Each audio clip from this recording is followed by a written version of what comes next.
I definitely consider myself as an atheist.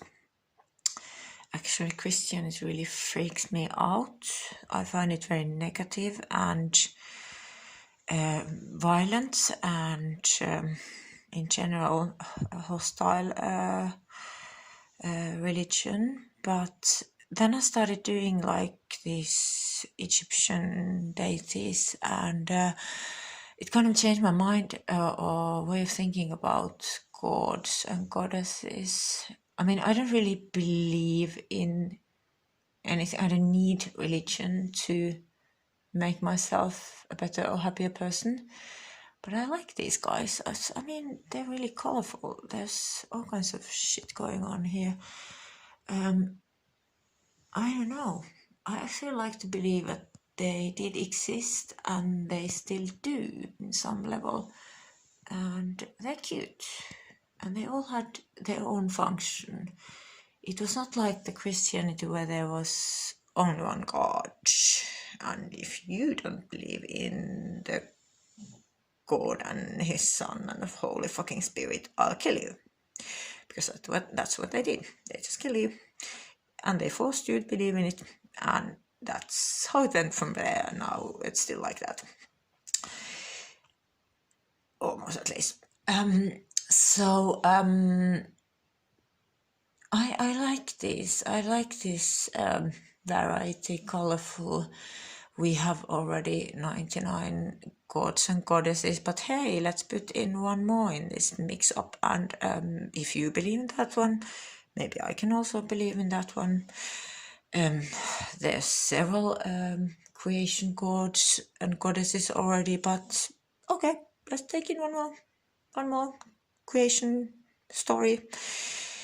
And it's very including and positive, I think. At least I choose to believe in it. And when it comes to creation gods, here's one of them.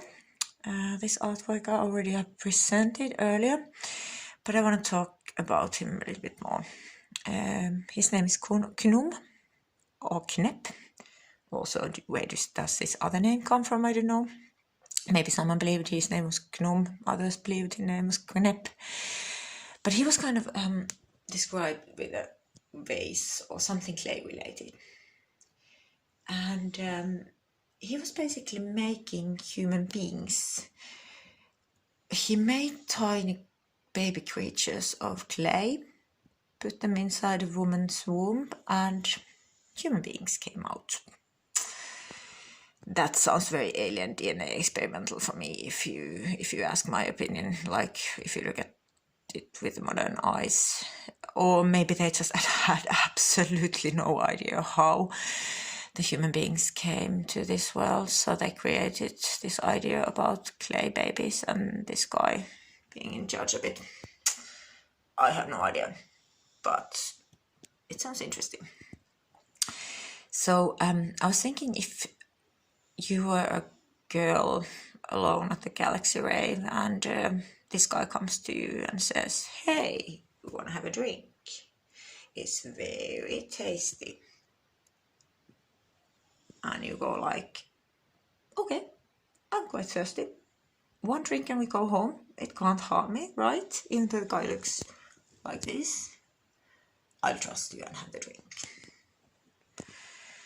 And then you wake up the day after, can't remember so much after this one drink you had. But hey, there's something in your belly and it's growing rapidly, and then the clay baby comes out. And unless you really wanted to have a clay baby, I would say that don't accept any drinks from strangers that look like this at the Galaxy Rave, or anywhere you go partying, because yeah, I'm not sure if you want to have a clay baby or what the clay baby will be in the end, what kind of species you two just created. So then over to a bit bigger case. These two are Tefnut to the left and Shu to the right. There are several of these stories where the god and goddess were actually sister and brother. These two were twins. I guess in the beginning, when you didn't have anyone to fuck except your sister or your brother, then you just did it because, I mean, somehow you have to create some new creatures in this empty world. And I also made these two conjoined twins just for fun. I don't know how they solved this case of actually being able to breed, but I'm sure they found a way.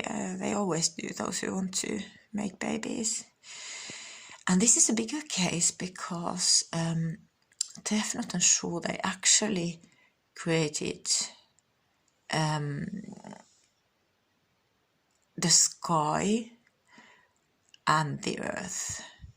So their result of their sex life was Nut, the sky goddess. I'm going to quickly show her to you. She's up there. A bit far away, but she's basically the sky over us. And actually, I do not have Geb. I need to make him at some point. So, but I still had to tell you the story before I made that. So, this was kind of a massive and very important creation story. And it's clear that if you have the DNA of a green lioness and a guy with dark purple skin, then you can get an alien in disguise that has blue skin color as a result. That's very interesting. It kind of makes sense though if you think about the skin color. It does. And then I was thinking about this case of having a twin. Like, I would love to have an identical twin. If I was at the Galaxy Rave and it was like really massive, just going on like, what the hell, I never want to leave this party, it's so good. And then I looked at the time, I was like, oh my god, I need to go to work in a couple of hours, what the hell do I do now? Like, I can't leave this party now and I'm definitely not able to go to work. So then I would definitely phone to my twin, who was of course totally identical to me, and say, hey sis, how are you doing? You know what, I'm at the Galaxy Rave again, and I have to go to work. But since it's a bit difficult at the moment, would you like to take my shift again? And my sister would say, okay, why not? I'm a workaholic. I'll do my work. I'll do your work. It's fine. But on Saturday, I'm invited to the Galaxy Rave again, and I'm serious. I just absolutely fucking hate it because I can't stand the music. It's so noisy and people are so full on. And would you like to take my party? And I would say, yeah, why not? I'll do my parties and I do your parties. It's fine, no problem. So let's swap again. And then we would do that.